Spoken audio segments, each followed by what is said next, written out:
Welcome to Restaurante Freiduria La Venus. Today we'll show you how to make delicious Mediterranean dishes. Don't forget to like, subscribe, and share this video to spread the flavor. Let's dive into the recipe. Craving something hearty and delicious? Let's make the ultimate spaghetti bolognese. First, heat 2 tablespoons of olive oil in a large pan. Add 1 finely chopped onion, 2 minced garlic cloves, 1 finely chopped carrot, and 1 finely chopped celery stalk. Cook until soft and fragrant. Next, add 1 pound of ground beef or a mix of beef and pork. Brown the meat, then stir in 1 cup of crushed tomatoes and 2 tablespoons of tomato paste. For extra depth, pour in 1/2 cup of dry red wine.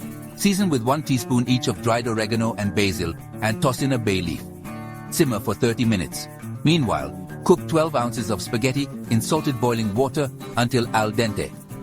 Drain the pasta, serve it up with the rich Bolognese sauce on top, and sprinkle with freshly grated Parmesan cheese. Optional garnish with fresh basil leaves. And there you have it.